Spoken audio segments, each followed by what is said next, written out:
Oh, sorry to interrupt, but I think we're going to get the show on the road. So my name is August Murphy King. I'm the general manager of the Canadian League of Composers. Welcome. It's bright early on a lovely Saturday morning. This is the third iteration of Rivers, which is a collaboration between the CLC and the Canadian Music Centre. It's our first year trying it, and so far it's been a success. And we're really excited to partner with the Canadian New Music Network for today's presentation. We've got Doug Friesen and Katherine Fraser here, who are going to talk about approaches to music education, creative music education, composition in the classroom, all kinds of interesting things that you guys are going to be moving and singing and having a bit of activity and fun today. So get yourselves pumped for that. You meant we, right? Like you two, right? We will be. I've got to run the I'm just teasing you. Someone's, someone's got to trip over the left. So sorry, no. So we're going to get this going as quickly as we can. But as we gather here today, we do want to acknowledge that the CMC is in Takaranto, the traditional territory of many nations, including the Mississaugas of the Credit, the Haudenosaunee, and the Wendat peoples. Takaranto is now home to many diverse First Nations, Inuit, and Métis people. It is covered by Treaty 13, signed with the Mississaugas of the Credit, and the Williams Treaties, signed with multiple Mississaugas and Chippewa bands, and is within the lands protected by the Dish with One Spoon Wampum Agreement. We thank the Indigenous people who share this land with us and allow us to be here as uninvited guests. The Canadian Music Centre was founded in 1959. We were established in the context of violent state policies targeting Indigenous communities, including the Potlatch Ban, the 60s Scoop, and residential schools. These policies were not part of some dark chapter, ended and in the past, as injustice and violence against Indigenous people are ongoing. Acknowledging the land is to acknowledge that the CMC and many legacy arts organizations, including the CNMN and the CLC within Canada, have been part of racist policies that devalue and seek to erase Indigenous cultural expression. We encourage community members to familiarize themselves with the 94 calls to action that were released in 2015 as part of the Truth and Reconciliation Commission's final report. And we would also encourage you to follow some of the efforts that the CMC is taking to address these calls by viewing the webpage on our Accountability for Change and Indigenous Advisory Councils. And so with that, I'm going to turn it over to Doug and Katherine. Thanks. Thank you. We're going to actually return to that. Thank you for that acknowledgement. We're going to return to it in a little bit. Hello, folks. I'm Doug. Katherine. So we had kind of like focused on in-person folks, but I think hopefully it'll work really well for the online folks too that are joining us. For me, I just changed this plan last night, and it's totally not fair to my partner that I'm doing that. But for me, I realize as I imagine working with people that it's easier to be in a space if we do something together first. I learned that from a very close mentor of mine that will come up a few times. But so I want to do some body percussion. I want to show you something that my students have been really loving, if you're okay, and it was shown to me by some folks in Brazil. So I think you have to stand up if that's okay. So people at home, you're all trying this, right? You're gonna like do selfies if you're trying body percussion. So it's a samba. It's actually quite difficult. I find it difficult, but it's easily scaffoldable. So you can stay at step one. Totally stay at step one if you want. So here's step one. You can do that with me. Do you know this one already? Do you do it with your student? Some of you? No? No. Great. So we're not at the samba vibe yet, but we're going to get there. So here's step two. Same thing. 2, 3, 4.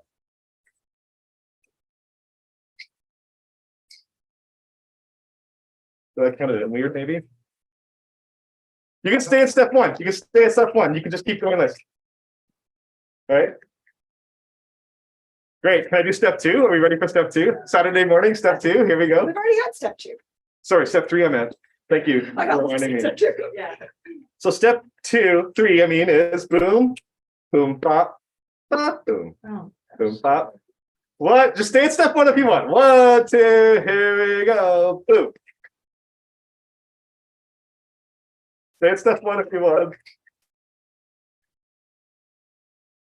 Yeah. How does that feel on a Saturday morning?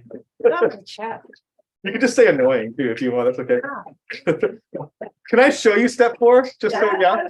So I can only do this because I've been working with my students for like 2 years on it. It's hard to do. So boom, boom, pop, pop, boom. Here it is. Boom, pop, boom, boom. So the whole thing is,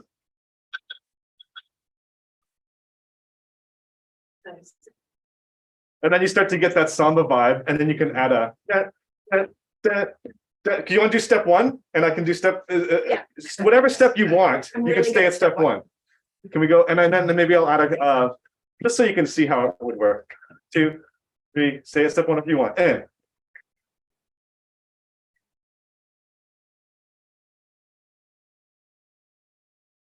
We go on.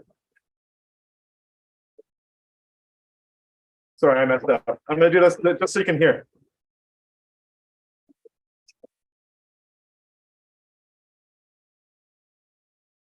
Nice.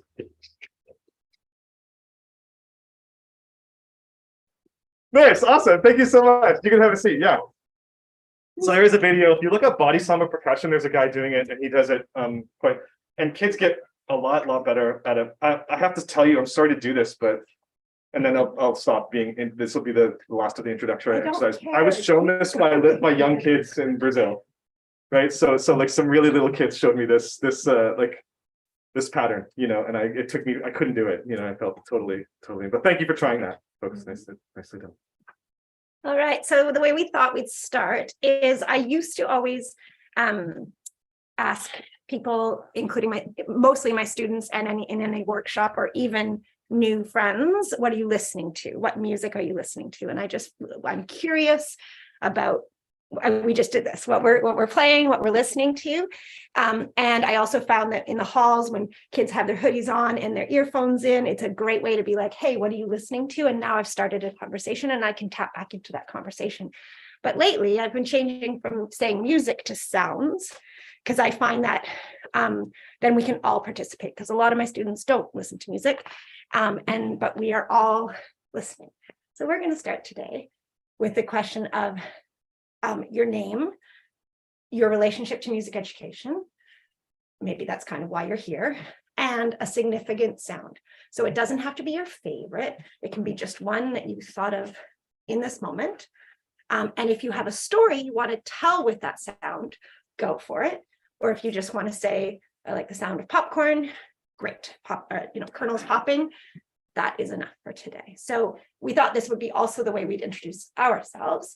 So my name is Katherine Fraser, and I teach grade 2 to 8 music and at GMM Public School right downtown in Toronto. And I've had time to think about this answer.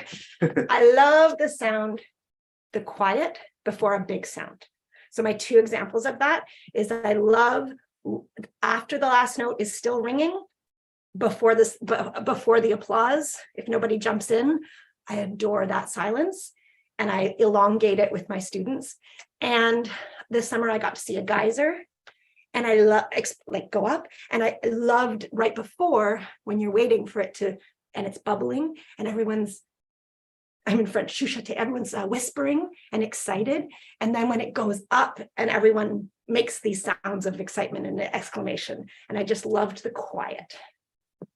So yours is the anticipation of sound almost. Yeah. So I said I'm Doug. I teach secondary music here in Toronto, and I've also done a bunch of work with teachers here and a few other places in Canada. And through Murray Schaefer, who was a close friend of mine and mentor, I taught a little bit in Latin America because of his work down there is quite big. And we'll talk about that a little bit later too. But for today, the sound that hit me when Katherine was talking is a sonic memory, and it's the constant sound of cows mooing. I grew up on a farm in Manitoba, and I feel like it just hit me today. It's like I was playing on the yard. It was just this constant thing, you always hear every once in a while you hear these cows mooing, and sometimes they were upset too, so there's that kind of mooing. Is there another word for mooing? Like, there should be mooing, like with a dot. Lowing, thank you. Yes, of course. Yeah, I should have known that. Yeah.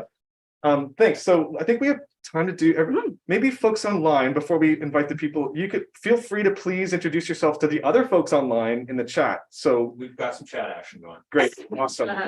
And also, do you have the PDFs that you could give them of the slides? Thank you for reminding me. It's great. So and now no, you can. Yeah. okay. I'm Juliet, and I'm a composer and a performer, and I guess, I mean, I have two different settings, and I do a bunch of community engaged work. And the sound, I was thinking of sheep from New Zealand, but the other sound I thought of was, I was waiting for the streetcar yesterday. And on St. Clair, and this ambulance came down so close, and the sound of the siren was just bouncing off the streetcar shelter and the walls, and this old man and I both covered our ears, and we were both completely freaked out by the sound, and then we started talking about it. How loud it was, why it was so loud, and then it came out again. And it was, ah.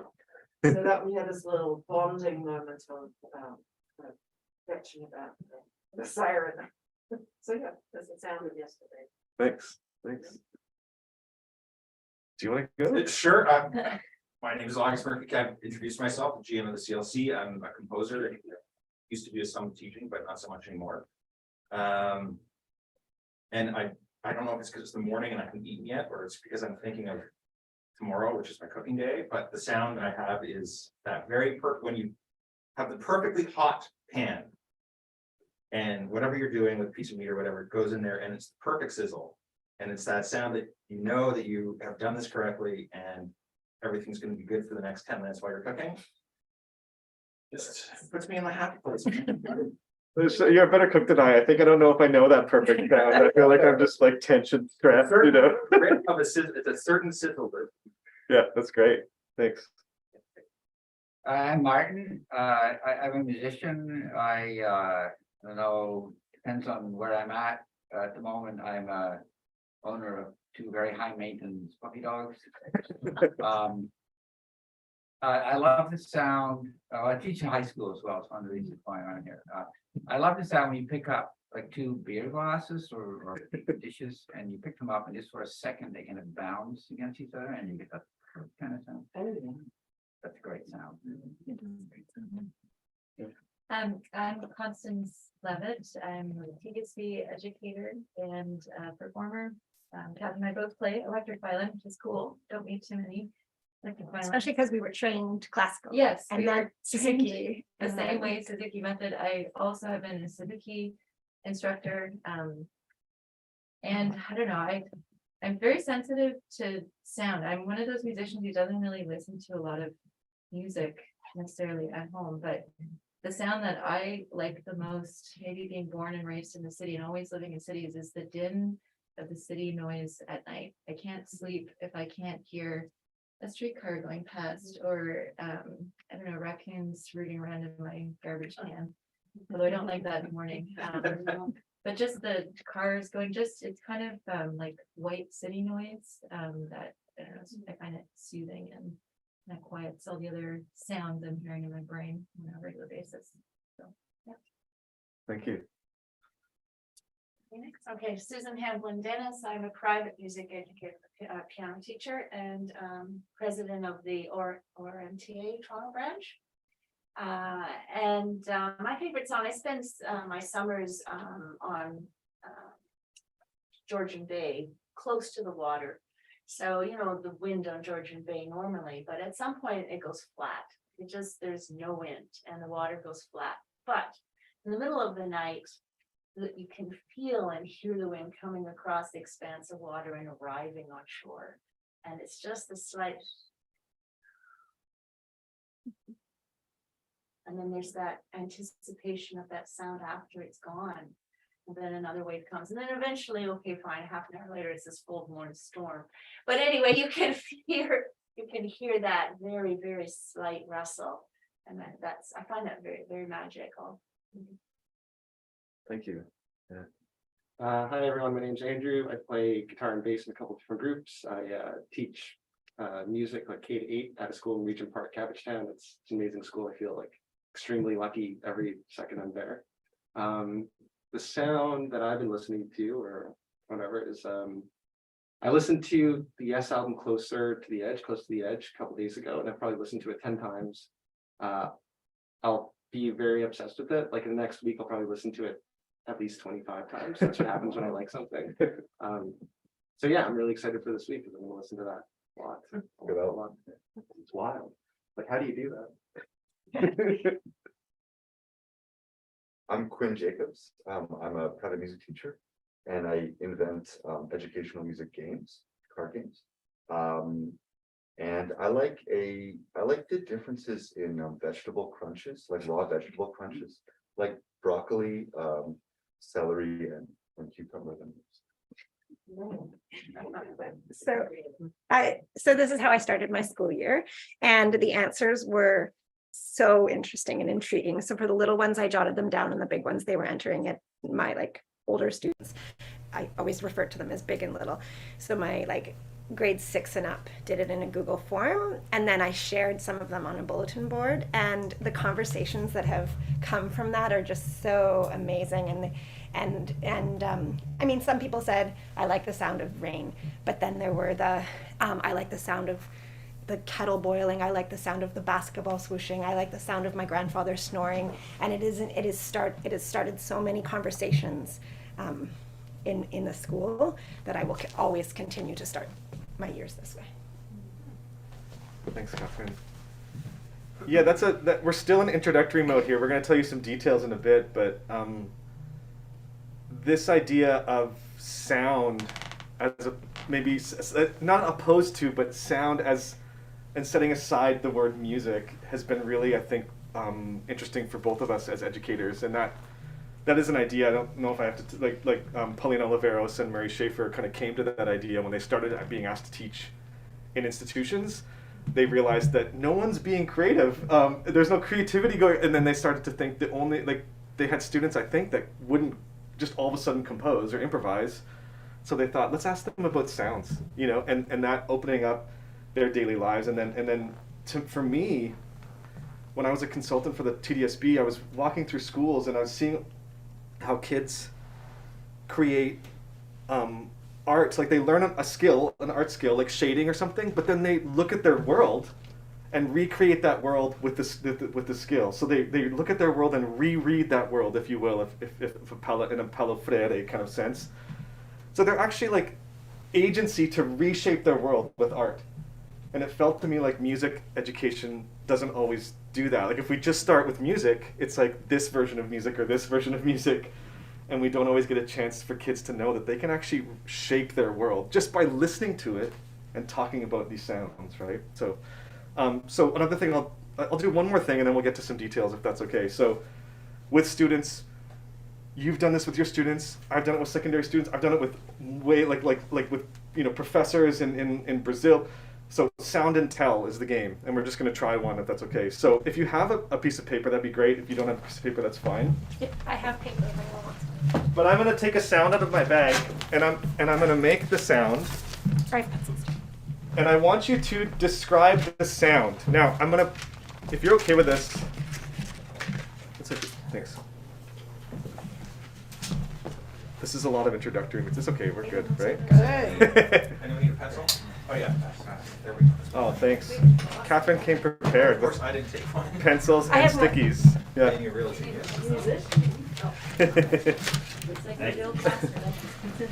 Yeah, exactly. Your second most important instrument's your pencil. So I'm just going to stretch this idea of setting aside music for a bit more even. And I apologize that it might get into like nerddom. I'm trying to write a thesis, so I'm going to try not to bore you with that. But sound to me, and not just to me, to many people in sound studies now, is what Brendan LaBelle would call a way beyond what appears to us. It brings us beyond. Sight is what most of us prioritize.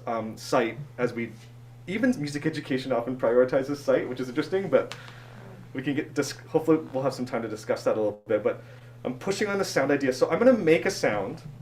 And I don't want you to tell me what it is.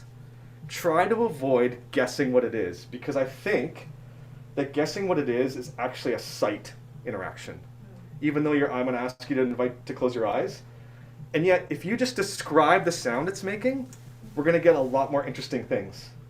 Because if you all guess what it is, let's say you all get it right. It's like, oh great, game's over. Do you know what I mean? But all of a sudden we've interacted in a different way. So here, let's try it, and then I can stop, and we'll talk about it more after. So, if you don't mind closing your eyes, people online, close your eyes. I'm going to take this sound out. I'm going to make it for a bit, and then I'll put it away before you can open your eyes, if that's okay.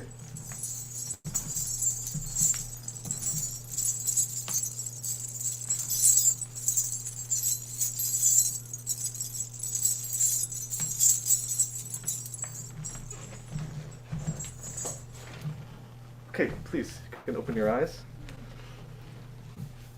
So can you write for a bit? I've learned from my poet friends that actually letting people to write for a bit actually is another way of exercising group kind of collaborative agency. So describe that sound. And folks online, you can actually just type it in the chat. Describe the sounds you heard. If you could hear it, I tried to get close to the mic.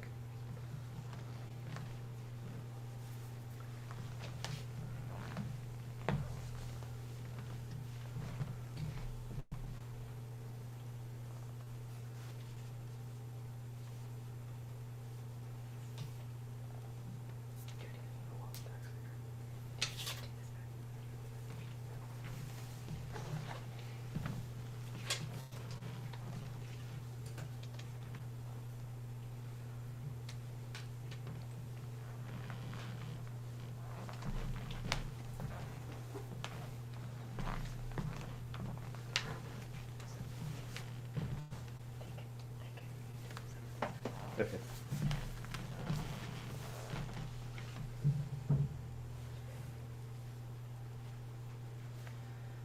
Okay, so just briefly, because this is another thing I've learned from my poet educator friends. Let's do this what they would call Quaker style. Maybe think of a word or two that you like in your description, and if you feel led to say that word out loud, that'd be great. So we'll have a few people say some words, and then we'll move on to. So go ahead. Sparkling, Delicate. tiny resonances, Jangly, Permeable, Silent steps. cascading, shimmering, Shiny. rushing, Lightness. Amazing. I love these. I'm like smiling. I don't know if you can tell with my eyes, and I just love this stuff so much. All these answers are totally right. They're yours, right? It's correct. But if I showed you what it is, that's what it is. So sound offers this like, do you need like this, like what I'm going to try not to get thesis-wise on you, but what Dylan Robinson would call critical listening positionality. It's acknowledging that we actually all hear things and experience sounds, even music, differently, right? We hear differently. Thank you for those. Those are amazing. Oh my gosh. And every time I do anything like that, I really overtly tell the students, isn't it, I mean, I teach a little bit, isn't it fascinating that you heard this and you heard this and both you're right? And isn't that just to bring it to the forefront? And just before we go on, Please. I used to do sharing music from home. That's what I called it. And it was an opportunity for the students to come, like show and tell in music class, and they could come to the front and play or share anything. And I've changed it to sharing sounds from home. And it is so much deeper and more interesting. So kids come with a sound, you know, like two glasses hitting one another. They come and they share that. And I had a little girl who played her dress, and everyone's leaning forward because it was fascinating. And what I love is that when the kid who takes piano lesson comes up and plays, they bow, and then when the kid who plays their dress does it, they bow just as deeply, and we applaud just as loudly. And I think that is really key. That these are performances Yes. as well. Yeah. And we're focusing on sounds, so this is really neat. Yeah. And it does, I think you'll see today as we work, this, I like this space, just sitting here with sound and listening, but these things, we're music educators, so we have to at some point, you know, address that so we do turn up and down, we'll do it today too, turn up and down what music is or might be to everyone. Okay, so yeah, that was thank you for that. But here's now some details about. So Katherine and I both read, I think at this point, most of our classes, right? Do you read something like this at the start of your class? Not every class. Meaning not every class, but inspired by the land acknowledgement at our schools. We had some discussions with our students and talked about what role music education and August, you already. Thank you so much for the acknowledgement you made, because it has some of the similar things in here, but I do want to read it before we move forward, and I'll tell you a bit about the project that we were involved in and what we're introducing you to, and then we'll play more games. So we acknowledge that the major dominant developments in North American music have come from often appropriated, racialized communities, and that institutional music education contributes to systemic racism, by often continuing to elevate white Western European art above all other practices, we work and continue to learn how to push back on and disrupt this harmful tradition. So I took this and reworked it with my students because there were a lot of big words for mine, for my little ones. But basically ours reads the same way. The last sentence is, or one kind of music should not be held as more important than another. And we are here to listen and learn is how ours ends. Yeah, and it's complex for me too, because my secondary students, some of them want to go on to study music. So what do we have to talk about? Oh, we're going to have to do some work centering those things because you won't get in to the programs unless, so it's not an either or type thing, right? It's there's a lot of complexities around some of the conversations. Sometimes when I'm reading this, I find like, oh, it'd be easier just to not read this at the start of class. But it's a good reminder for me and that I'm learning. So the central question about this project we're introducing you to was, what role can creative practices have in disrupting colonial patterns that still are often central to institutional music education? So people teaching privately or people teaching in schools were patterned by institutions usually, right? So we're wondering about what role creativity has in possibly disrupting these things. So I just want to give you some information because it's important, and there's some people to kind of credit for this work. So this participatory workshop is an introduction to a new music education resource. This resource is a collection of videos profiling, I guess you can read this here, what creating music looks like in 5 different programs across Canada. And these videos demonstrate creative exercises, games, warm-ups, ideas for lessons, units, and courses. And we're going to try out some of these. So if you haven't already, these websites are fantastic. And the first one is how I was brought into the conversation and the project, I think. Doug was brought in earlier. But, so do we want to click on some of those now, or? So the Canadian New Music Network, you can find information about them. In the Canadian New Music Network, there's the Participatory Creative Music Hub, which Louise Campbell right now is a project manager at the CNMN, and Louise is the one that reached out to me and asked. They're doing sector focus, so like public health, correctional facilities, and I'm trying to remember what the other one is. Louise is there; she's probably going to type it for me. But they're doing sector focus on how creative music might play a role in social programs. I think was the other one as well. I'm Julia, and I'm also the president of CNMN. So if you do have questions, you can perfect. talk to me. So Thank you. This is super inspiring. The PCM Hub, I love it. Great, yeah. I had such great conversations with Louise. She's so amazing, and you can find out more about Louise there in the CNMN. And she's also on the chat. And she's on the chat. So, And then she also wanted to make sure we drew your attention to, this is not like, here, we have something, you should do it, you should participate in it. So there's an open call, and it would be funded too. If you have a creative music project that you want to profile, or even if you have something that has some games, here, I can see some eyes, so let's look at this call briefly so you can see the site. So the application is due February 20th, not far from now. we've got 9 days. But to be honest, at the same time, sometimes I think the idea is that you're already doing amazing stuff. If you want to just write about it a little bit or document it a little bit, they would love to hear about it. Am I doing justice? If your project's selected and you have pretty high success rate, then it's about documenting your process so other people can learn from what you're doing to kind of spark creative music and sound making in whatever. And I guess there's not a particular focus to this call. I think it's an open call. Oh my gosh, thank you so much. And the sector focused music education, we have 5 teachers submitting videos of them and their students in these categories. Warm-ups and improv, so just like we just did. There's some videos, and in the videos, the teacher, like Katherine, will describe. It shows Katherine describing the instructions and then trying it with students, so you can actually review. Creative notation, remaking repertoire, and then 2 project profiles that we'll take a look at a little bit today. And then the project ends with videos of the teachers reflecting and students about what successful music education, what creative music means, and how it occurs in their Which is a classrooms. question we will get to soon. Yeah. All right. So, do you want to credit this before I teach it? So, empty repeating canvas. So this exercise that Catherine's going to lead you through actually is inspired by, I don't know if you know Fred Frith, but He teaches at Mills College. He's an improvising guitar player from England, actually. He was in a band called Hangry Cow. You should check out those albums, Hangry Cow. Okay, so anyways, he worked with my students here. He was doing a concert, and I said, would you work with my high school students? And he was in town. He's like, sure. So I went and picked him up.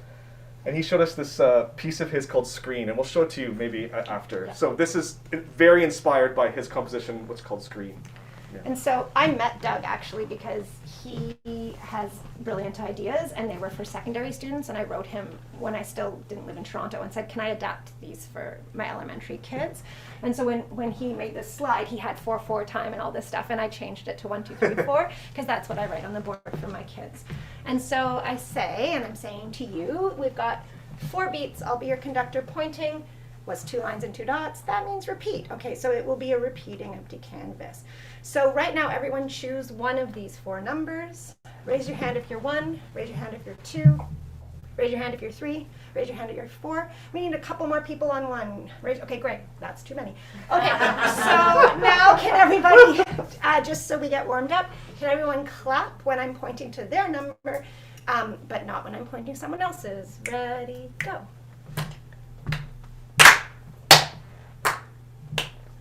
So that's a little boring. So now, in your number, I'll go slower. As your conductor, I'm going to go slower.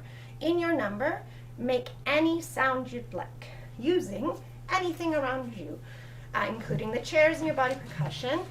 And your sound can go at the beginning of the beat or almost at the end. Be creative, and you can change it the next time through. I always allow my kids, experiment, take a minute, find some sounds, bing, bang, boom.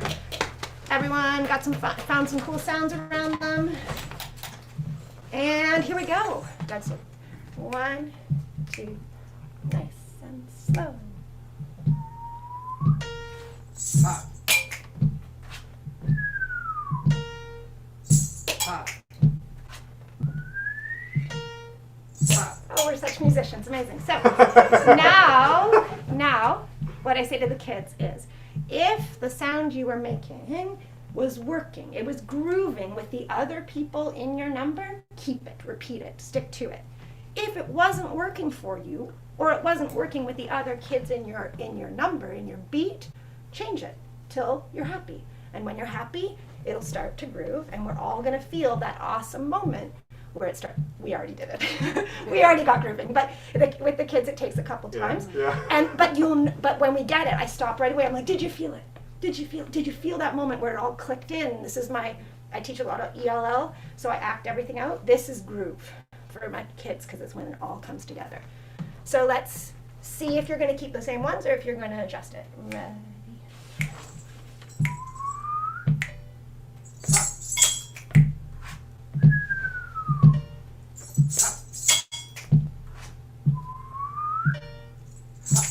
Amazing.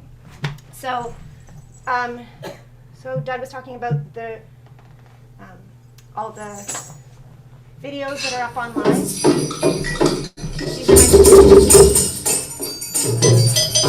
These are my kids.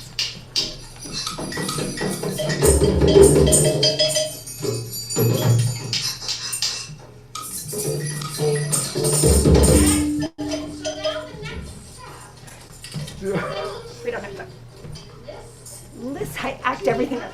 We can stop it. Yeah? Okay. Well, we could do what you're just saying.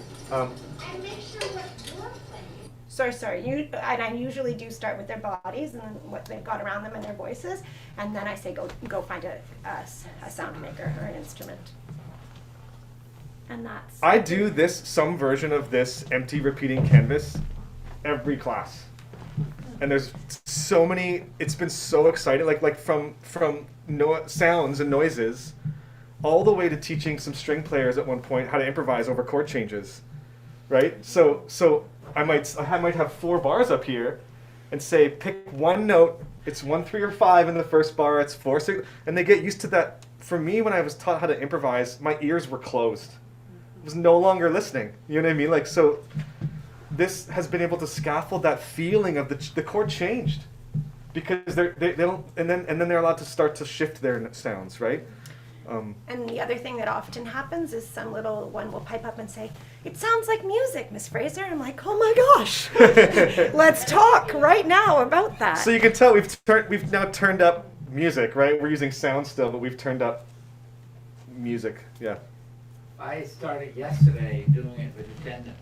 Call out their name and they have to say here in time. No. And it's been a disaster. Thanks for sharing that, Mark. We will keep working on it. You know That's how. great. Yeah. But a musical disaster? Yeah, they like it's been, they don't hear anything. And, Right. So, but I'm conducting and I'm hoping that some of them are getting it. So I say, Janet, here. Yeah. You know, Bill, here. So That's the fun. idea. And thanks, Martin, and I do another version.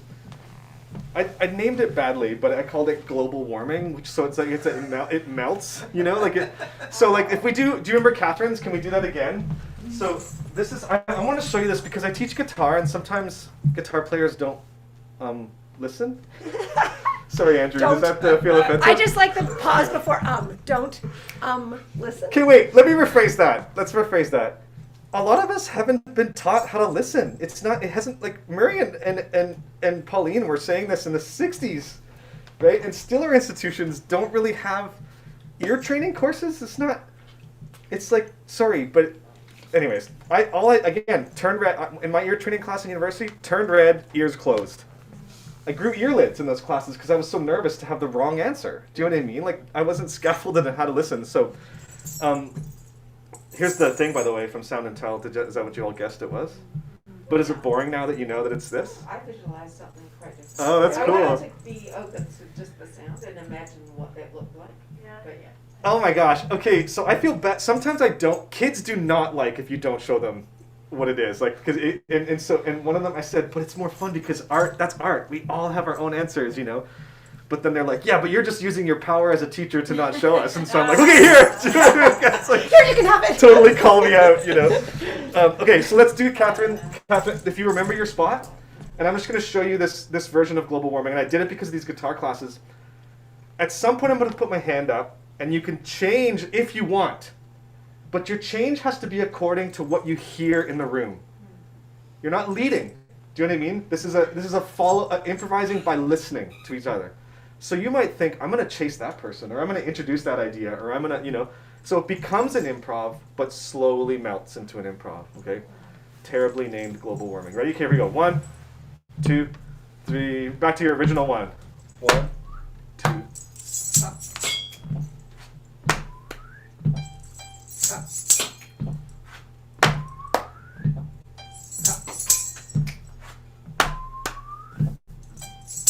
Now you can change if you want.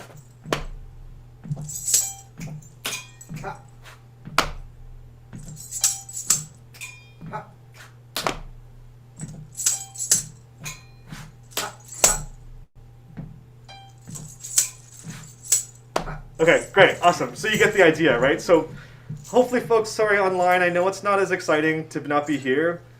Katherine and I are both people that believe that doing is knowing. So like Martin shared with us, try something with your classes or your students, and it might be a disaster, but in the words of my dear friend, who I know wasn't problematic, and you can talk to me about that after if you want. There's some things, my dear friend Murray, he would say, there's nothing more boring than a complete success. Right? It means you're trying something, right? So it doesn't go well. That's yeah. That's great. Okay, yeah, sure.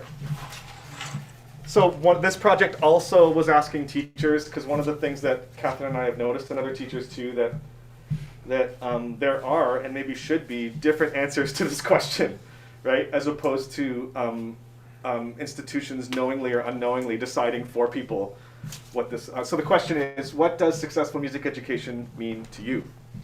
So we'll get to you and you in a moment, but we thought we'd just click on. So we'll just give you a little sample, just so you can see the resource that we're drawing from and that we created with. So one of the teachers that contributed is a secondary teacher, Nathan Gage, in Montreal, and his secondary public school program is all studio based. So even his band stream is rock and pop music in bands, little bands, right? And they have a studio, and you can see him asking this question of his students. So if you go back to the link, actually I have it back to the slide, and then just click on, we'll just listen to just 10 seconds or so you can see how this thing works. It's really interesting to ask your students what. You see what I'm saying here? Okay, so what do you think then? The first part, I think that being able to play with others or learning how to play with others is a very important skill that you need to learn. I definitely agree with what you're saying in that you don't need to know how to read music in order to be like proficient in what you're doing. But I do think for some of these things, once you get like more advanced, I think it definitely helps at least to know how to do some of these things. Maybe not read music, but like. Okay, so you can check those out further, and then I'll show you just so you can see. Where did I go? Oh, there it is. The breadth of the projects. Here's Edmay, who asked her students this. Edmay runs. Sorry, Edmay runs an online. What's that? Let me do this. She runs a. Well, it's not online anymore, but it's a choir, and this is with like preschool kids. So she asked the preschool kids this question, and here's just her summarizing a little bit about what they said. On that prompt, 3 major themes came up as well: community and connection, process-oriented practice, and a lifetime practice. The first, community and connection, for me is all about how music making, especially music making in an ensemble, so in choir or in class, you're with other people. And you have to be able to work with other people, create with other people, compose, rehearse, share one's music. It's not something that you can do by yourself. And I think that is at the core of successful music education. Oh, Edmay's Nathan and Edmay are so awesome. So those are 2 projects. So, some time for us to talk. Maybe talk to a neighbor. Think about it for a bit if you want. What does successful music education mean to you? And then maybe kind of related to that, what do you think your students would say? So again, online people, jam it out. What does it mean to you? And what do you think your students would say? Maybe talk to a person around you for a bit. Is that okay? It's a big part of this.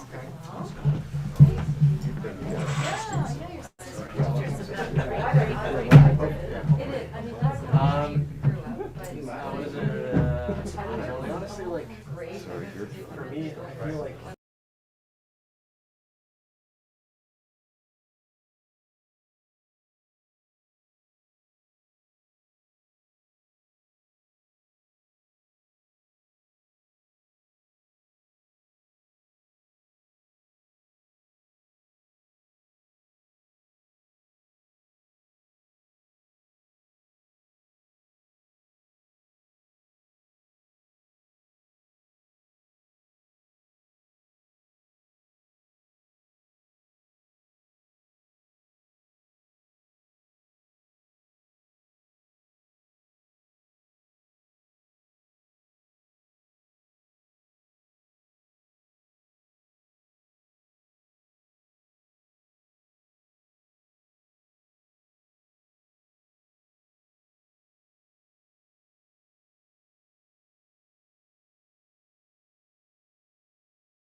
I love that. I really love that. From the second floor, do you have that?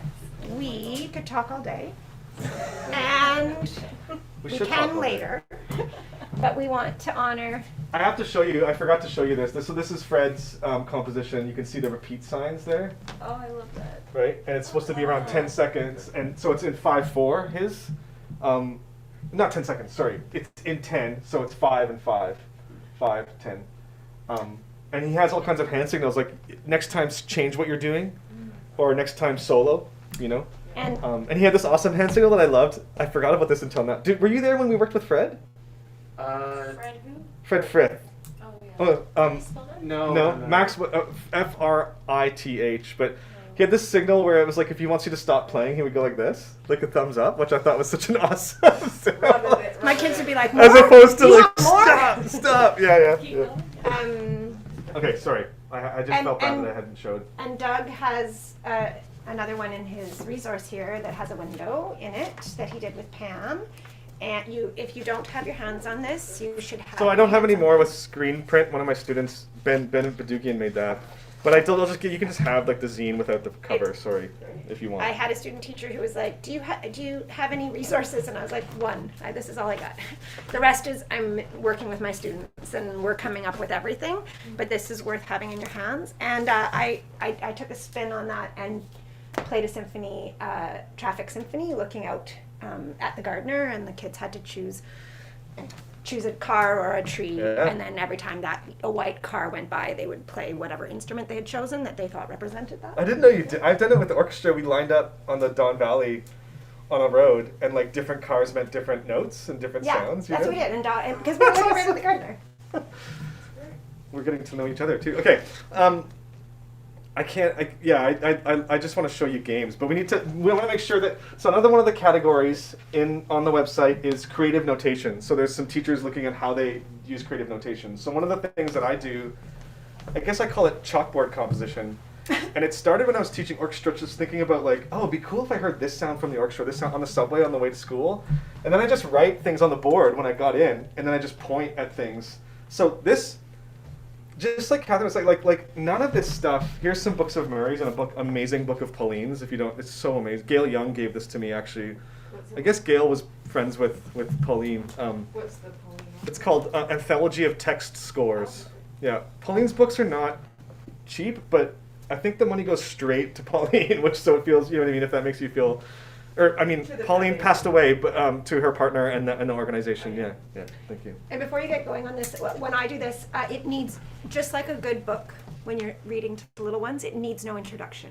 You just walk up and point. And once you've done it, the kids get it. And you can just start the composition by pointing to one of them. Yeah, so the reason I brought up these books is because I didn't know Pauline, but I knew Murray. They were not interested in creating another method, because it's not going to change. The idea was like possibilities. Do you know what I mean? So even you're welcome to like my little zine thing, but it's about what Katherine said, making your own. So these things are very temporary. The next day it's different. The next day sometimes it's hard because sometimes the teachers are like, that sounded so good. I want to like make sure we But so let's try this. Here we go. 2, any sound doesn't matter. You can clap. You can stomp. You can what? 3, 4.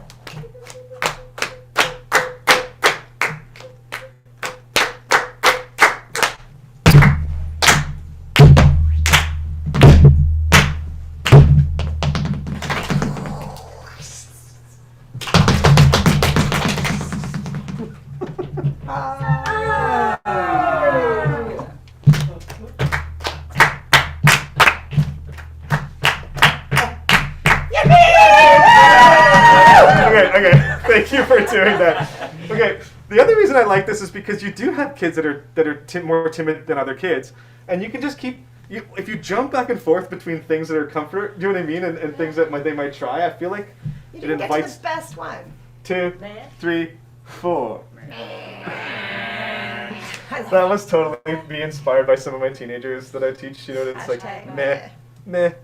Yeah. Guess what? I just made your meh part of this composition. But what about the flower? Is that the? Yeah. What's that? 2, 3, 4. Yeah, great. Okay, awesome. We got. Yeah, mine has like rainbows and like, so when I do it, Pictorial. well, some it's notated and pictorial and words, and I have 3 that are blank, and then I ask the kids to fill it in. Oh, that's nice. And so they do like zigzags or whatever.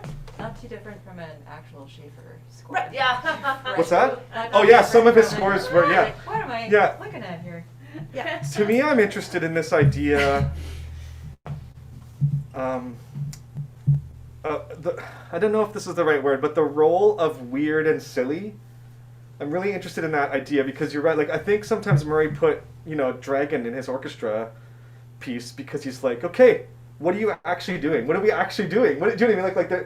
I mean, I know he was a bit of a jerk sometimes, but the role of silly and weird to me as a public educator, it somehow invites kids to.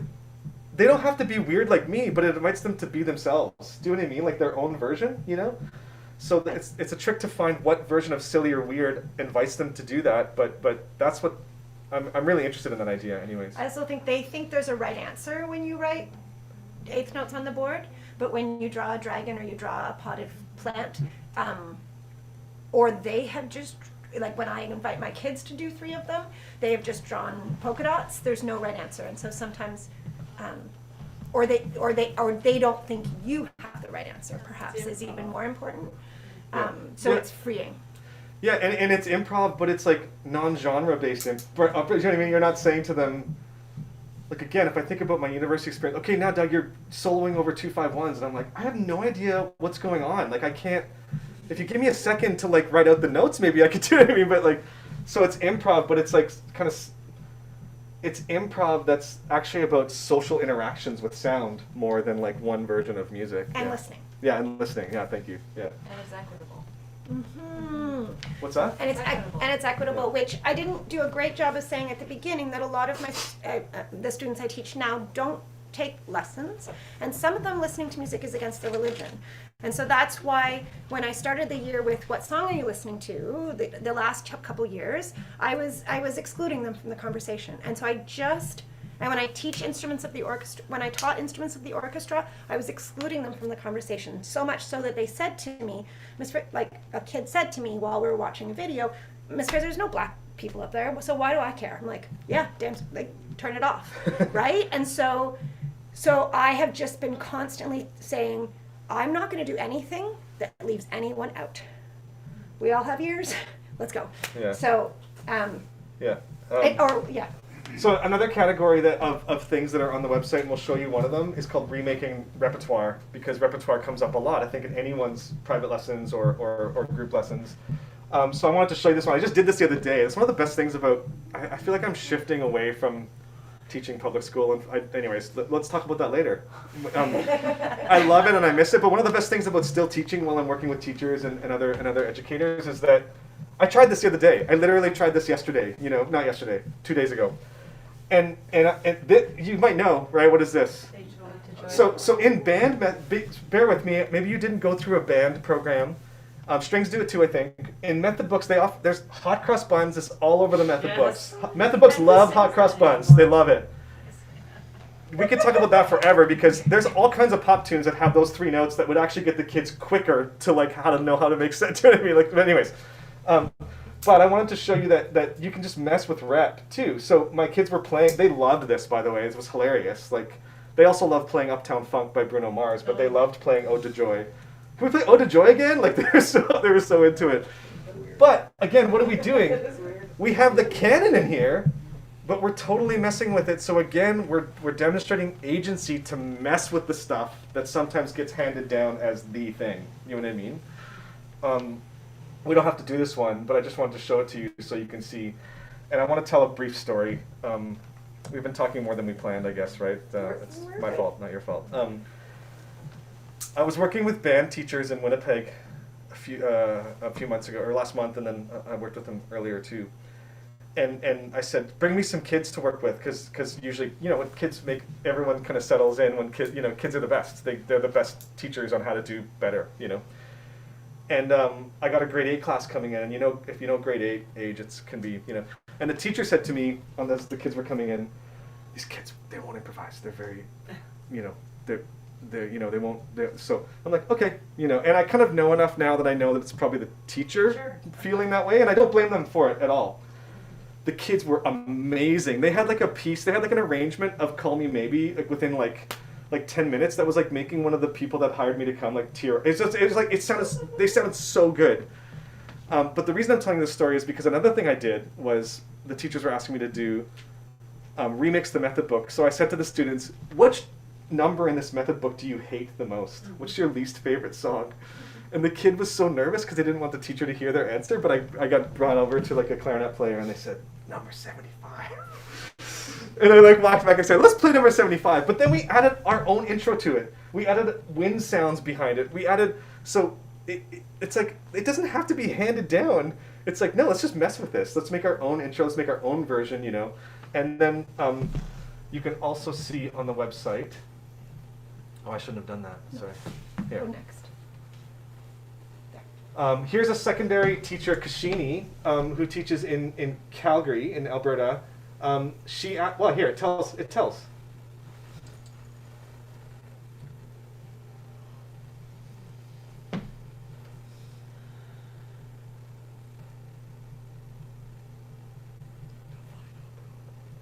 One, two, 4.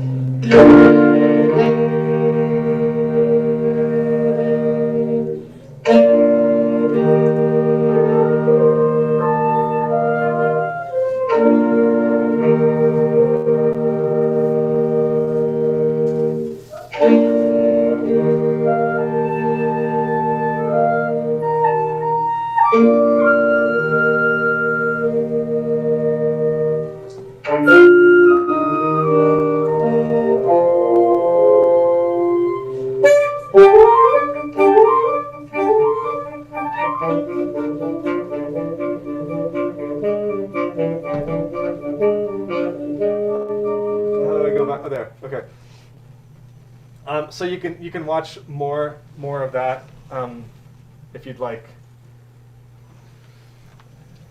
I love that. They're basically doing like a William S. Burroughs approach to their rap, right? So they like take their things, just rearrange it, mess it up, and change. I love that idea because although it made some of the band teachers in Winnipeg upset, and I was trying to say that, okay, let me ask you this. Do you think the people that wrote those pieces would be upset about that? No. Yeah, I don't think anyone that's writing pieces for beginner, do you know what I mean? Or even, it just feels like, oh, it's so awesome. Do you know what I mean? Like, they're using this and taking it and making their own thing. Like, that's the sense I got, anyways. That's what it's all about. Yeah. Let's pause for a sec. Yeah. Any questions? Any thoughts? Yeah, Anything you want to share? We're moving on to some more games, but Just a question, in the context of the music classroom, when you're performing or remaking covers of other people's work, are there any copyright issues or licensing issues for any kind of public performance of these works? Like, is that ever something that you're concerned about or that you have to consider in a special way? The Copyright Matters book that came out, was a few years ago, for educational purposes is very open. Okay. If you're not monetizing, you're generally safe. Yeah. If you're monetizing, that's when you have to watch things a little bit. Right. But Yeah, like if you're making a CD and putting it up on, I wonder if James, that would be a question that James, like in Montreal, his studio program, they're making CDs and putting them up on Bandcamp. But I think it's mostly original music, so that'd be an interesting question for him. But for educational purposes, you're really... So for your school assemblies, like if you're using even like backing tracks, for example, to accompany your students, like all that is okay in the context of not monetizing this and using it for public performance. Yep. Yeah, and then if you look up the book, it's called Copyright Matters, and I think, is it just Ontario or is it Canada? copyright laws federal, I believe. No, but I mean this booklet, it has this booklet about, for education. Anyways, if you Google Copyright Matters PDF, like it'll come up. It's pretty readily available. We have it actually by our... But yeah. I always introduce songs as our version of. Yeah, because So that's what I... they're so yeah. interested in popular music, but also like the lyrics in popular music. Like what most of my professional practice is like removing all the lyrics and performing and improvising on top of like a vocal line. So if you're doing that, like that's the other thing, like what music is appropriate. Like sometimes you have to wonder, like I feel like if you're taking out the lyrics and you're reducing it down to the musical parts, Or maybe amplifying those musical parts. right, sorry, let me just rephrase. I'm But it's just the concern that parents, you know, would have, oh, you're, you know, doing music that we don't think is appropriate. But if the words, the problematic part of it is removed, like, do you ever have considerations or worries or fears about that? I used to, and I no longer do.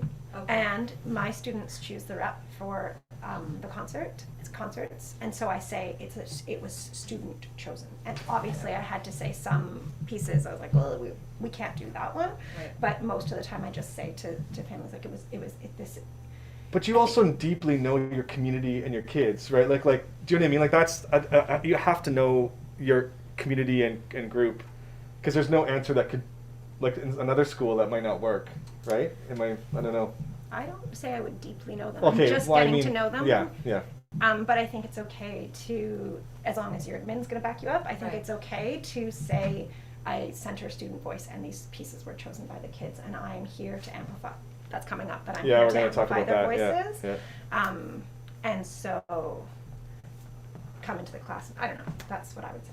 So Yeah, I don't worry. thanks. That's helpful. Any other thoughts before we play? Yeah, we've done a lot of games. Is it okay if we just throw more at you? Is that, yeah. These ones are pretty quick. These ones are quick. So these ones come out of,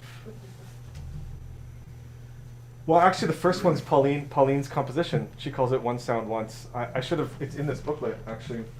But it's simply everyone makes one sound once and the piece ends when everyone has it. But in true Pauline fashion, she's so brilliant. It's like everyone breathe for a bit, right? So maybe we'll try this. So just check in on your breath, visit your breath.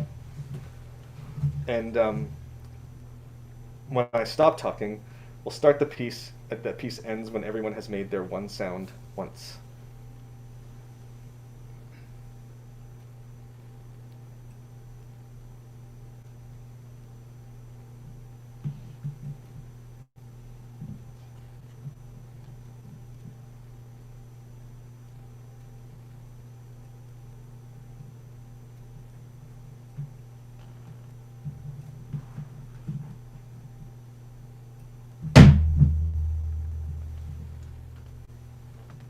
Oh.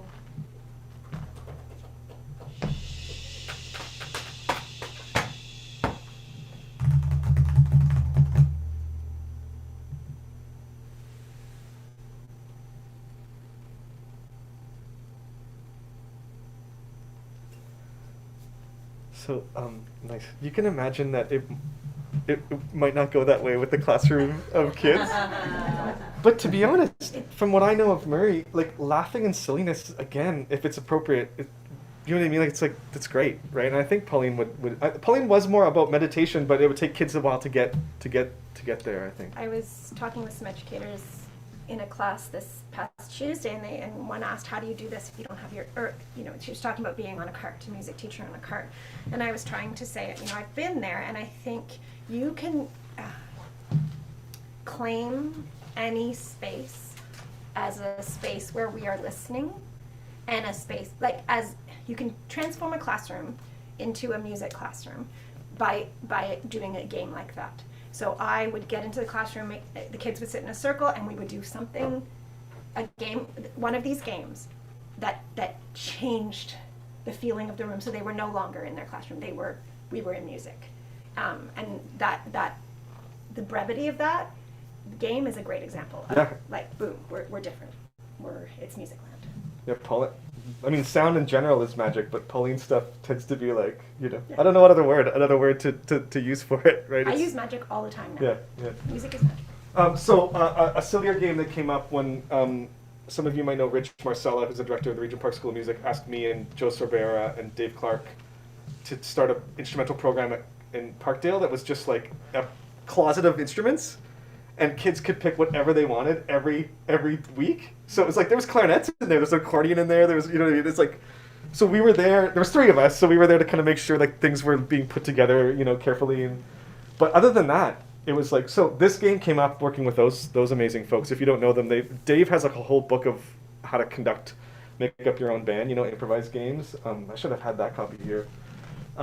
He loves to just give them away too, I think. I shouldn't say, it's nice to, pay people for things, but he also, so this is a game that came up there. It's called Four, like golfing, like four, like that.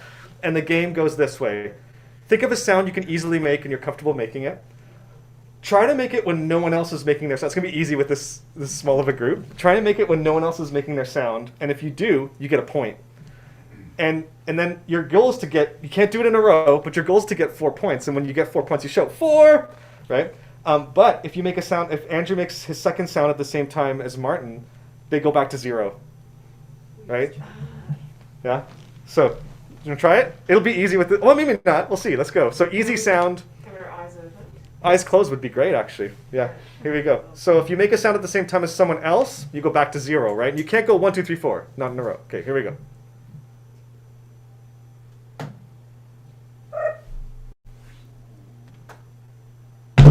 Bop.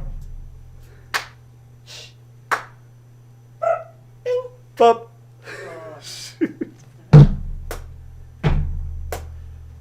Bing. Bop.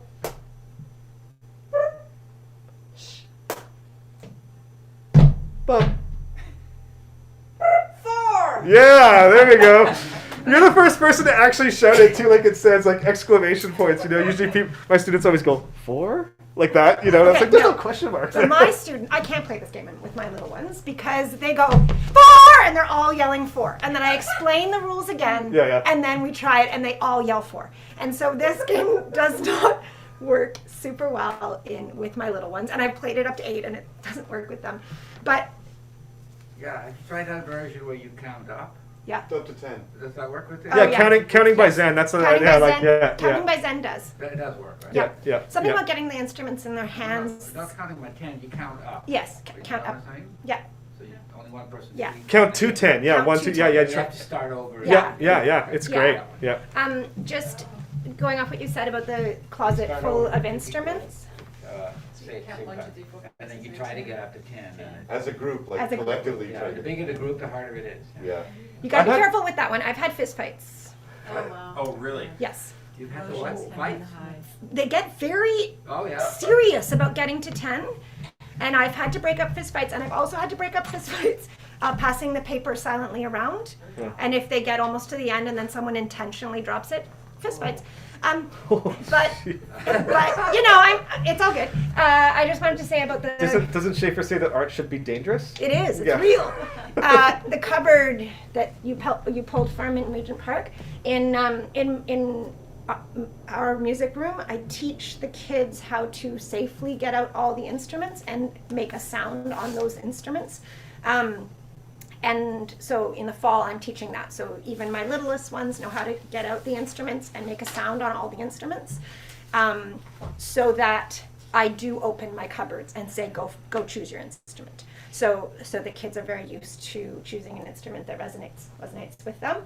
And in performance, I always let the kids choose an instrument they want to shine on stage. And it means I often have too many drummers, but if them playing the drum means they're going to show up and perform, I'll take 10 drummers. So there's a lot of student voice and choice.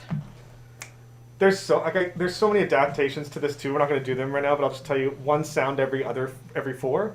So That one works. you make your sound, and when you hear 4 others, you make your sound again. Yeah. It sounds like it sounds like this broken robot basically, like because it's not in time. It's just their guess at whether they heard 4 sounds. So it's a nice, and then they can do motives. You can do, That one works, and that one works in a classroom setting. So you make your sound. So I always teach it, make a sound, listen, listen, listen, play, listen, listen, listen. That's how I teach it. Yeah. And after they've played, then they're really listening because they want to play their whatever again. So like 1, 2, oh my God, thank God, now I get to play again. But that one works really well. 1 every 4 is what I call that one. What's it called? 1 every 4. Yeah, it's in here too. I have a little description of it in here, so you can have this if you want. It's also that game is not described on the website, but we want to show you one more thing on the website, and then give you time to talk about how you might adapt these and what you might try. So You go for it. So lately I've been really into, I have twins at home, and so we often say it's not your story to tell, because it's your story to tell. And now with this, so it's not your story to tell is a common thing to hear in my home, but I've been thinking about it a lot in reference to our teaching and music education, that when I'm thinking about introducing world music, and not introducing world music, finding other people to do it, and especially students. So a student tells me about a song from Algeria. Great. Tell me more about that song. May I share that song with another class?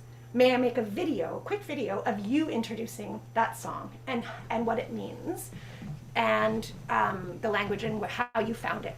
Great. Now, so that's me listening quietly to that kid introducing that song, and now I'm going to share it with all my classes, but I'm not saying Miss Fraser is introducing this song from Algeria. It's not my place. It's not my story to tell. But this student, quick video, throw it up on the screen. Rasim knows this story, or Rasim showed me this song, and now I'm going to amplify his voice. Steel pans are now a thing in my school. I refuse to teach them. I have no background or place teaching them. So I am amplifying a colleague's. I've hired a colleague to come in, and she's teaching it. And it's her story. She teaches the kids and me. I'm very comfortable now sharing it with other classes, sharing what she's taught me with other classes, always referring back to Joy Laps-Lewis, who's incredible. Joy taught me this. I learned from Joy. So that's something I'm thinking about a lot. Thanks, Katherine. And so I think that's so, and there's a project we're going to show you in a second here on the website, but I just have to say that this kind of work is not like linear, in that we have to keep checking in with these communities too. So Nathan's project, actually, just so we know that, like, you know, the ethics of, like, now those things shift. They're not fixed, right? So a student might at some point say to Katherine, I no longer want you to use my video. Or so that happened with the project. One of Nathan's students didn't want to be on the video, so we had to shift. So these are constant check-ins with communities, right? So here's Keitha, and I just want to show you, before we watch her reflection on the project, I want to show you, this is a project that Keitha Clark, who lives in Whitehorse, Yukon, did with a friend, Dennis Shorty. So she asked Dennis to Dennis is a songwriter as well, an Indigenous musician, and tell his story, what he was willing to share. They came up with this project together, but I'll just show you a little bit. If we scroll down, we can see the project goals here. So create short original composition that responds to the experiences. So her students, she's a private instructor that has a studio of students, but I think it's a big thing. It's not just her. It's like a strings program in Whitehorse, and you can learn more about it. But she asked her students to create a short original composition that responds to the experiences that Dennis shared. Reflect and engage with different cultures using non-Eurocentric ways. So here's her goals: exploring how you can use the elements of music to express your own ideas as well, and reflect on the emotions of others. And then stage 1, stage 2, brainstorming, composition. So her students composed pieces to go alongside or be inspired by Dennis's. But Doug wanted to really go back to show the process was sound. The process was sound. Oh, oops, that's go not back. the right one. Right over here. Yep. Now we have too many tabs open. Oh, there it is. Okay. So I thought this project was really successful because the kids are really engaged in the work and were able to reflect Dennis's stories and experiences in really meaningful ways. I think one of the most powerful things we can develop as musicians is the ability not just to create, but to listen in a real deep and meaningful way. And I think the kids were able to do this with this project and show true listening to Dennis's stories, and then show a real meaningful response by how they approached writing their tunes and what they reflected in their pieces. And to me, that was the most satisfying part of the project, was just getting to see them develop those listening skills and then be able to respond with their own creative voices to what Dennis's stories and experiences were. And I think that's such a gift of part of the creative process, is to be able to give young musicians the chance to listen to experiences and stories from different cultures and find ways to meaningfully respond to those with the musical skills they have and that they can develop through these projects. So it's hard to choose. We wanted to. I thought this project was really successful. Sorry. It's hard. You can see her students' compositions on the website and see some of her students' work and also see Dennis's story, which I'd encourage you to do because it does feel weird to not show Dennis's story and show just Keith. But we had to choose which videos we were going to show you. But do we want to do another game? Maybe let's talk first and we can end with this. Sure. Is that okay? Yep. So, folks, we've gone over a lot. We started with body percussion. We had sound stories, sound and tell, the empty canvas, chalkboard compositions, 1 sound once. We showed you some projects. We have one more that we want to end with, but we wanted to end kind of with your time for you to talk to each other maybe first, and then if we want to share, and again, people online. We like ending with this because we feel like, I've been inspired by folks in this way. So what might you try? What have you tried that you want to share with someone?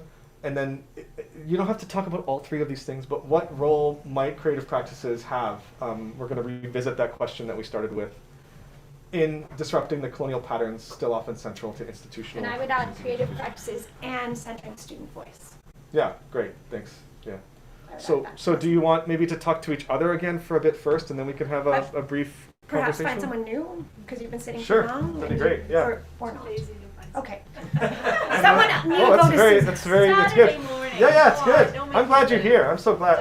I'm glad people online are here too. So if you want to text Jam, message Jam about these questions, that'd be great.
Yeah, thanks. And Martin, you and I have talked about all these secondary institutions, post-secondary institutions that are training these folks. Those professors are also, most of them are like, I don't know how to improvise. I don't, you know what I mean? Like, That's it's almost like they need to work with Katherine for a while so they can see, oh, that's it. You know what I mean? However, if you get into truly Canadian music, and here's the plug for why we're here, is that get off of the tonality that we're used to and get into a new tonality that will give you the freedom to express yourself on the page, right? Like using the music. It's still Yeah. written down in a systematic way, but there is movement there for your own, you know. And what we were talking about here is that I still teach the notes on the stuff, but I am very intentionally naming what I'm teaching Western European notation every single time I call it, and my kids know what we dive into that. Even my grade 2s know why I say those words. And I teach it in conjunction with, right now we're doing a composition unit, and half of the class, they're sitting with their xylophone and their pencil and they're composing on the staff with notes. And on the top of that page, composing my own music using Western European staff and notes. So they go home to share that with families, so that I am like overt in the fact that I'm calling it. And then half of the class, they're on garage bands, composing on the iPads. And I start each class by saying, is this the only way to write music? No. Is this the only way to write music? No. Is this the best way? Is this the best way? Are there other ways? In India, and they're all sharing other ways. And these are, you know, and last year I added a third one, which was their own notation. So they created their own notation, and then we went into a really deep dive of like, which one was the most, did you get the most creative satisfaction out of? Which one were you able to share easily with someone else? But I was saying to Quinn, I think as the leader or facilitator in the room, it's important that I'm saying, I value all of these, not one more than the other. Yeah. Your creative process that you're sharing with me, I value it highly. Yeah, that's to me is so much, like, not all of us have the resources you have of those students. Do you know what I mean? Like, sorry, that's a terrible word for them. The stories in your room, like, not all of us have access. Do you know what I mean? Like a lot of new music ensembles and structures don't necessarily have access to those stories, right? So that's they have what to. We're here to do. Yeah, you're right. It's a we're good here point. To share. Yeah. The reason it came up for me, the way sorry I said it that way, I apologize, but we have to like be okay to stumble and talk about these things, I think. So thank you for letting me make a mistake like that. But Susan, right? Mm-hmm. Yeah. When we're talking about new music, I think this is something I told you I wasn't going to bore you with my research thinking, but we have to be careful, or I have to be careful, that new music is not in itself disruptive. Like just for an example, it's easy to put Pauline and Murray at the end of the avant-garde, the Western European avant-garde. It's as easy to put them there in place on the stage, do you know what I mean, as it is for them to be disruptive. Do you know what I mean? Like they can go in both places. Like do you know what I'm trying to say? Like John Cage, yeah, there's great disruptive ideas in there, but not if we revere it in the same way that we have revered this tradition. So like it's easy to put these people in the canon and have them not be disruptive in a way. Does that, I don't know. Yeah. Can you define disruptive? Because I don't find them disruptive. I find that. Oh, well, to me it feels like Pauline and Murray still aren't even in post, like people, like in the universities I know, they're barely there. Like they left the institutions and they're barely in there. Like they worked outside of institutions and they were never really accepted. So that's why I think they were there. I don't look at it like that. Oh, wow. Good. I mean, the first thing I say, don't take your tonal ears to this concert.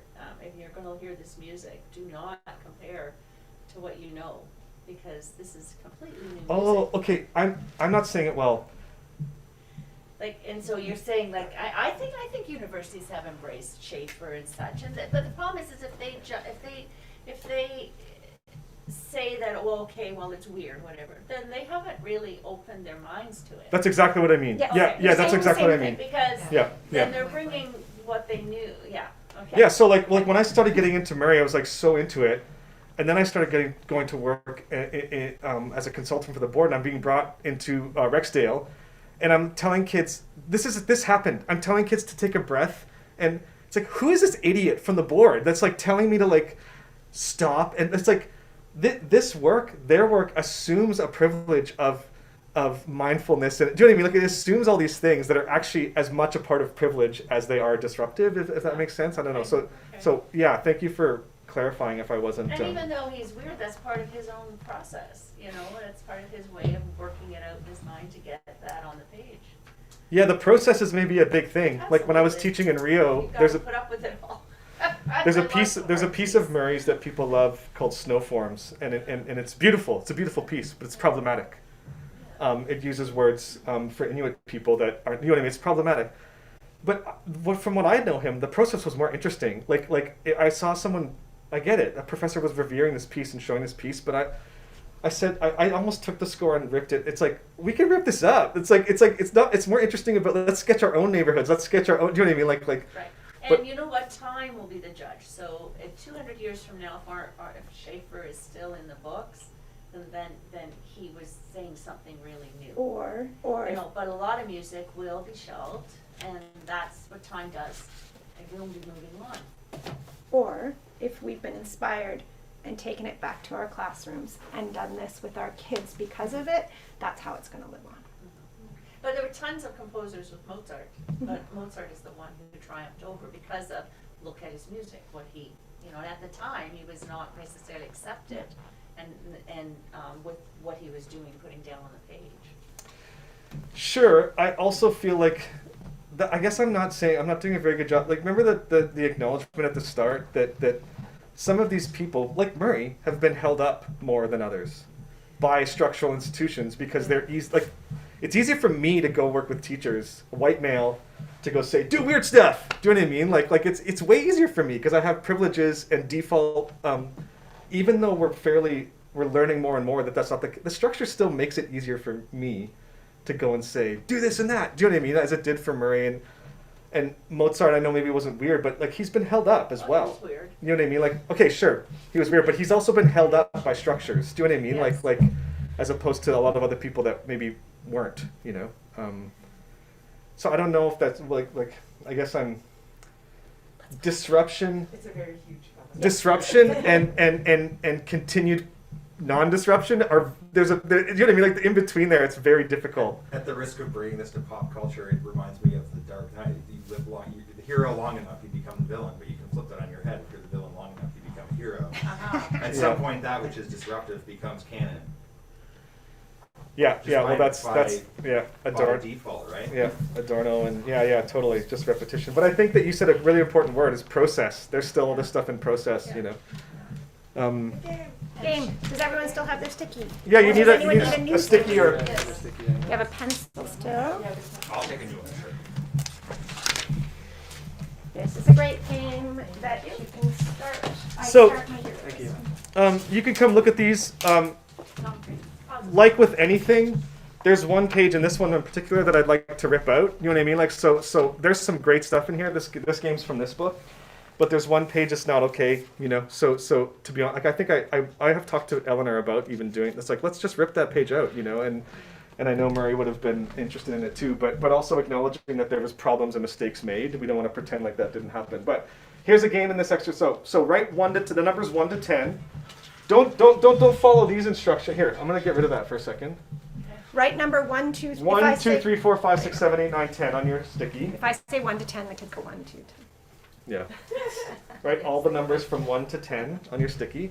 And you each decide on a number that you're going to put a circle. So you put a circle around 3 numbers. Pick 3 numbers that you're going to put a circle around.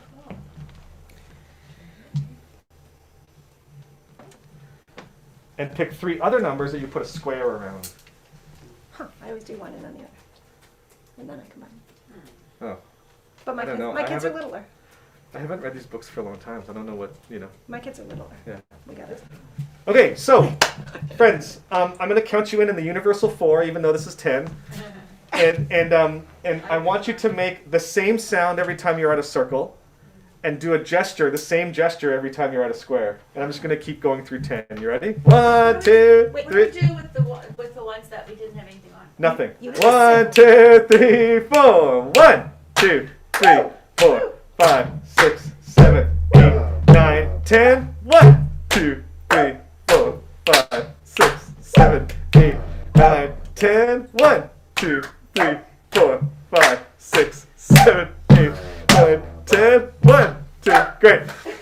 pass yours to someone else really quickly? We'll do one more version. Oh, okay. Here we go, faster. 1, 2, 3, 4. 1, 2, 3, 4, 5, 6, 7, 8, 9, 10. 1, 2, 3, 4, 5, 6, 7, 8, 9, 10. 1, 2, 3, 4, 5. Okay, sorry, I'm rushing on purpose. Nice. Okay, now, Circles here. We got four. He said 3, didn't he? it's okay, sorry. I love this exercise because it's fun and silly, but it also kind of lets you empathize with like a new version. Like when we put Western notation, there's so many more layers to Western notation than just this, right? Okay, last thing.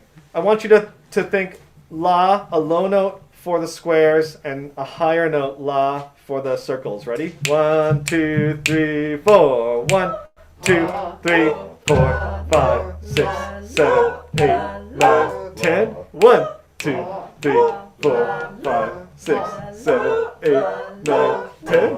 1, 2, 3, 4, 5. Great, thank you. I love that. And you can also do do and so if you want. Just, you know what I mean? Like you know. And then the great thing is to ask the kids, which one did you like the best? And most of them will pick the noisier one as opposed to the more music-ier one. If I can. And then make I up say the grab word. an instrument. So that's Mary's. It's called Sound. He calls it Sound and Gesture. Which book is that one? It's in this one, a Sound Education. So Sound Education's here. I call it 1 to 10. I should call it Hear Sings here. Pauline's amazing book is here, and you can have one of these little zines of mine if you want. And just to, in the words of this amazing teacher in Winnipeg, she said it so well. I wish I had recorded it, but she's like, I'm realizing that it's not these exercises. It's that in those moments when I have to make a decision, I know there's possibilities. You know, it's like those are the moments that we see whether we're reacting to our kids. It's like that moment, you know, whether there's possibilities. I don't have to just do the same thing I've always done. And I'm really thankful for her words. I'm also thankful for you showing up on a Saturday. August running this online. Thanks so much. Hosting, Joseph hosting. Thank you. Joseph's been away. Joseph's going to come say hi hosting. At the Everybody CNMC. online, thank you for coming. Yeah. So thank you so much, folks. I really appreciate it. Thank you guys. Thank you.